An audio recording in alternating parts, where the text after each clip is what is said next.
चांद पर कैसे पहुंचेगा चंद्रयान-3। चांद पर कैसे उतरेगा चंद्रयान-3।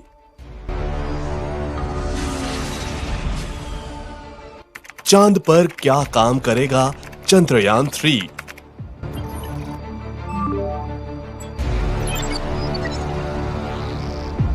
भारत के लिए चांद से क्या लेकर आएगा चंद्रयान-3।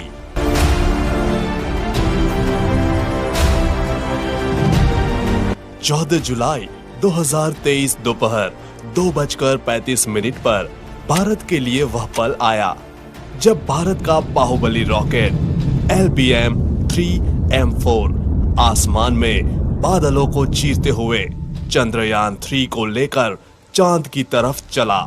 जब रॉकेट को लॉन्च किया गया तो इसकी शुरुआती रफ्तार 1627 किलोमीटर प्रति घंटा थी।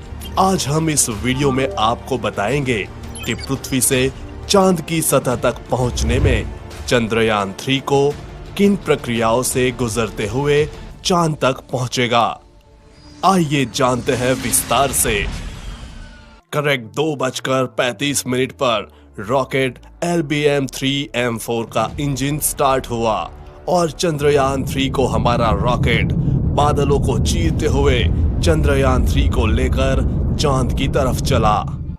और जैसे ही चंद्रयान-3 को लेकर रॉकेट बढ़ रहा था, हर एक भारतीय का सीना गर्व से चौड़ा हो गया। चंद्रयान-3 के साथ ही हमारी चांद की अगली यात्रा शुरू हुई। सबसे पहले दोनों बूस्टर रॉकेट स्टार्ट हुए। रॉकेट लॉन्च के 108 सेकंड बाद 45 किलोमीटर की ऊंचाई पर इसका लिक्विड इंजन स्टार्ट होने के बाद रॉकेट की रफ्तार 6437 किलोमीटर प्रति घंटा हो गई। बाहुबली रॉकेट LBM-3M4 चंद्रयान-3 को लेकर चांद की तरफ बढ़ा। रोंगटे खड़े कर देने वाला वो पल, बादलों को चीरते हुए अपनी तेज रफ्तार से आगे बढ़ते हुए LBM-3M4 अपनी चंद्रमा की यात्रा प्रारंभ कर चुका था। 130 सेकंड यानी आसमान में 62 किलोमीटर की ऊंचाई पर पहुंचने पर दोनों बूस्टर रॉकेट से अलग हो गए और रॉकेट का मेन इंजन स्टार्ट हो गया। बता दे कि रॉकेट को अलग करने का कार्य मशीनों के माध्यम से किया जाता है। दोनों बूस्टर रॉकेट से अलग होने के बाद रॉकेट की रफ्तार 7000 किलोमीटर प्रति घंटा पहुंच गई थी। दोनों अलग हुए बूस्टर रॉकेट को इसरो के वैज्ञानिकों ने सॉफ्टवेयर की मदद से समुद्र में गिरा दिया और रॉकेट का मेन इंजन चंद्रयान-3 को लेकर आगे बढ़ता रहा। 196 सेकंड पर रॉकेट से दोनों हीट शील्ड अलग हो गई, यानी यान के अगले हिस्से से दोनों शील्ड अलग हो गई। इन शील्ड को इसलिए अलग किया गया है क्योंकि यान 114.8 किलोमीटर की ऊंचाई प्राप्त कर चुका था। 307 सेकंड पर रॉकेट से लिक्विड इंजन अलग हुआ। रॉकेट से लिक्विड इंजन अलग होने के बाद क्रायोजेनिक इंजन स्टार्ट हुआ और चंद्रयान-3 को लेकर पृथ्वी की कक्षा की तरफ तेजी से बढ़ा। क्रायोजेनिक इंजन स्टार्ट होने के बाद रॉकेट की रफ्तार 36,968 किलोमीटर प्रति घंटे हो गई थी और कुछ दूर जाकर क्रायोजेनिक इंजन भी बंद होकर चंद्रयान से अलग हो गया और भारत का चंद्रयान-3 लॉन्चिंग के 16 मिनट बाद पृथ्वी की कक्षा में स्थापित हो गया और धीरे धीरे अपना ऑर्बिट बढ़ाकर अब चांद की कक्षा में प्रवेश करेगा। पृथ्वी की कक्षा में प्रवेश करने के बाद प्रोपल्शन मॉड्यूल की सहायता से इसरो इसको आगे उड़ाएगा। इसरो चंद्रयान-3 को पहले तो कुछ दिन पृथ्वी के चारों ओर घुमाएगा। हर चक्कर पहले से बड़ा होगा। ये सभी चक्कर अंडाकार होंगे। अब आपके मन में सवाल होगा कि यह सभी चक्कर अंडाकार क्यों होंगे? तो इसका जवाब है कि अगर इसरो चंद्रयान-3 को गोल चक्कर लगाएगा तो वह एक ही जगह घूमता रहेगा। इसलिए अंतरिक्ष में किसी चीज को दूर या पास भेजने के लिए अंडाकार चक्कर लगाया जाता है। हर चक्कर के पहले चक्कर से थोड़ी दूर पर होगा। इस प्रकार इसरो चंद्रयान 3 को धीरे धीरे पृथ्वी से दूर भेजेगा। ऐसे कुछ दिनों बाद चंद्रयान 3 चांद के पास चला जाएगा। चांद तक जाने में इसको 6 दिन का समय लगेगा। जब चंद्रयान 3 चांद की कक्षा में प्रवेश करेगा तो वापस से पृथ्वी वाली प्रक्रिया अपनाई जाएगी। चंद्रयान 3 को अब चांद की कक्षा में घुमाया जाएगा और धीरे धीरे चांद के पास ले जाया जाएगा। चांद की कक्षा में प्रवेश करने के बाद यान 13 दिन तक चांद के चक्कर लगाएगा। चंद्रयान 3 अपने साथ 3 अलग अलग हिस्से लेकर जा रहा है।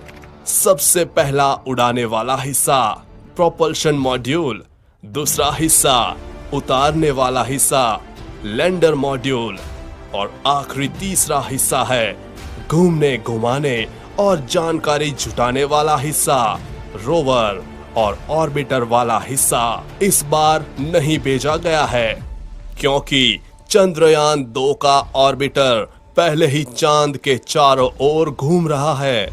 इसरो इसी का इस्तेमाल करेगा और जैसे ही चंद्रयान 3 चांद के 100 किलोमीटर के दायरे में पहुंच जाएगा, प्रोपल्शन मॉड्यूल से लैंडर अलग हो जाएगा। लैंडर अब अपनी कक्षा में अपनी स्पीड कम करने की कोशिश करेगा। करीब 40 से 42 दिन बाद लैंडर और रोवर चंद्रमा के साउथ पोल पर उतर जाएंगे।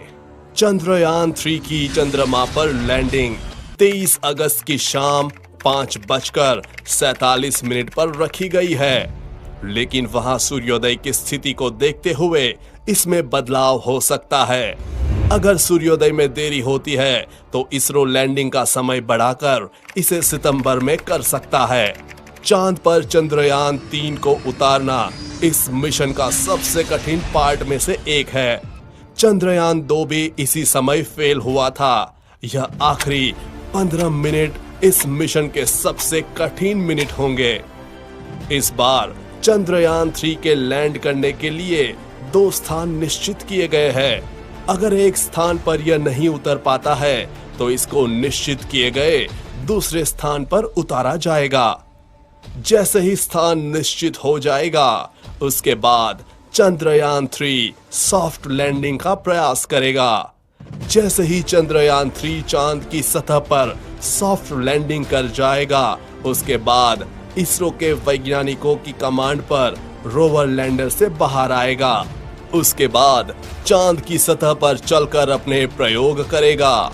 इसरो ने एक बार फिर अपने लैंडर का नाम विक्रम और रोवर का नाम प्रज्ञान रखा है। यह अभियान चांद की सतह पर रासायनिक तत्वों और मिट्टी, पानी के कणों जैसे प्राकृतिक संसाधनों को देखेगा।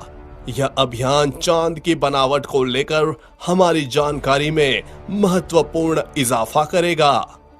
वैज्ञानिक परीक्षण के लिए यह अंतरिक्ष यान अपने साथ कई उपकरणों को ले जा रहा है, जिसमें सिस्मोमीटर भी शामिल है ताकि चांद के भूकंप को मापा जा सके।